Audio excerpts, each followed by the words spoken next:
There were no dogs harmed, and the dogs were lovely. We had 3 Dobermans that were the hero dogs. But yeah, the dogs. We didn't even let the dogs see it. They were not on set that day. I didn't tell them it was going to happen.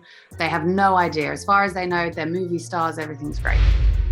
Hi there. Hi, Kai. Are you okay? Yeah, what are the envelopes on the wall? That's so interesting. Honestly, I wish I knew. I've worked here for like over 3 years and I've never thought to ask. I think it's just for display purposes. I reckon they might have money in them. I think we've checked in them before. They're all just empty. Nothing fun. No. Obviously, the movie is based on a popular game franchise. Have you played any of the games before filming? I hadn't played them before filming. My mum never let me. She let me play Crazy Taxi and the Simpsons game, and that was it. But once I'd read the script, I obviously bought my first PS and downloaded the game and got playing. And I lasted about 15 minutes before I was utterly terrified, and I made my husband do it. He lasted maybe 10 minutes. And then we both just watched YouTube videos of other people playing the game with the sound off. Because it's horrifying, but it was really cool because I was able to see exactly why it would make such a great feature-length movie, because there is a story already. It's so immersive, it's so clever, and it's so truly terrifying that it wasn't difficult to see how that could be a full movie. Saying that, so what is your favorite thing about playing Claire? The jacket is like the most iconic thing ever. It's so cool, the light and everything that bounces off of it, and a video game that's set at night, the fact that they have this kind of beautiful shiny red jacket is amazing, and something that I worked really hard to get into the movie because it wasn't really practical. We had rain machines, we knew the level would shrink, it was absolutely freezing, it was like minus 30 degrees in Canada.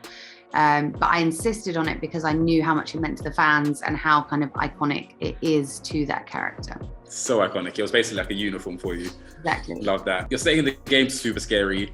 Was there any sort of scary moments on set? Did anything spooky happen? Not really. It was kind of the opposite, because the scarier the thing you're filming, the sillier everyone becomes in between. Hearing them was really scary. The stunt guys all worked on this kind of gargling sound that they would make as the zombies, as though they were choking on their own tongues, and that was absolutely terrifying. But then 10 minutes later you see them queuing up to use the toilet or get a bagel, and suddenly you're like, oh, it's just Dave, it's fine.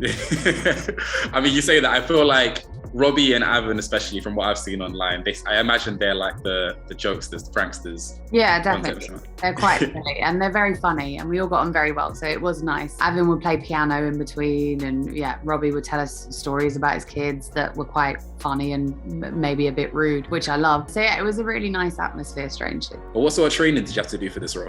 We did quite a bit. Unfortunately, because we shot during the pandemic, we couldn't do as much as we normally would. Like normally you would train for 2-3 months beforehand, but we didn't have that luxury. It was sort of get on the ground running. But what I tried to really focus on was working with the armourer and making sure that I was handling the guns correctly, because that's something that I'd never really done before. Sure. And so we were, especially with the shotgun, because it's such an iconic weapon of Claire's from the games, that I wanted that to look as natural as possible. And it was heavy as so I had to learn to actually hold the thing and carry it around for 12 hours a day for 3 months. So that was a lot that went into it. We trained with the dogs and little things like that. But physically, we kind of just went off instinct. A lot of the running and screaming and shouting was because we were being chased by men dressed as zombies, and it was really scary. Scary? I mean, there are worse ways to spend your day, though, isn't it? Yeah, exactly. You mentioned the dog. This is just my personal curiosity because it basically broke my heart. Did you have to practice the moment where you had to bludgeon the poor doggo? I did, but it was a cushion. It was a bright green cushion. There were no dogs harmed, and the dogs were lovely. We had 3 Dobermans that were the hero dogs. But yeah, the dogs we didn't even let the dogs see it. They were not on set that day. I didn't tell them it was going to happen. They have no idea. As far as they know, they're movie stars. Everything's great. Good for them. I'm proud of them. By the end of the film, I won't spoil it for anyone watching, but the door seems pretty open for sequels. Are you down for more? Yeah, I would love to. I think Claire's definitely got more of a story to tell. She's not done. What I love about her is that she clearly wants to get to the bottom of things, and she wants to bring Umbrella down. So she's definitely got more of a journey. I'd love to see her have a kind of, storyline with Jill a bit more, and to explore her relationship with her brother even further. Yeah, I'd love to step back into those bike boots. You mentioned the moment that you play the iconic games such as Crazy Taxi and Simpsons. Crazy Taxi was so good. So good. Like one of the most defining games of my childhood. Yeah. But my question is, if your life was a video game, what would you want it to be, or what would that be? Oh my God, a mess of anxiety and lateness. Sims. It would be Sims, and I would do the thing where you take the ladder out of the pool and they just get stuck and they're just swimming around and around and around. Pure chaos. Love that. Yeah. Nice is definitely Sims if the controller broke. Yeah, exactly.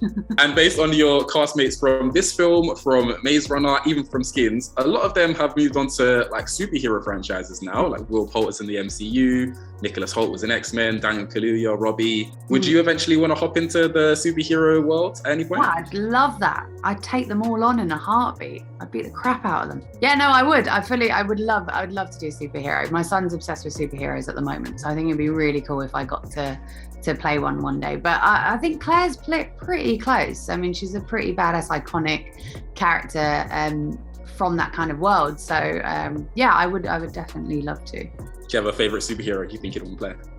Oh, I was obsessed with Batwoman as a child. I thought Batwoman was very cool. I want to play like an actual cool. I want to be the Hulk.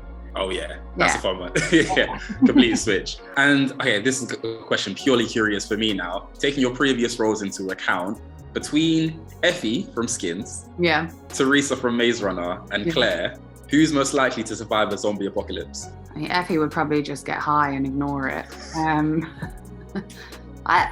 Well, there would definitely be Claire, but Teresa would probably hold her own too.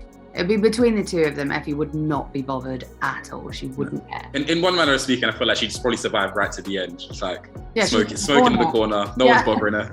It all happened. She hasn't even realised. She's like, oh, cool.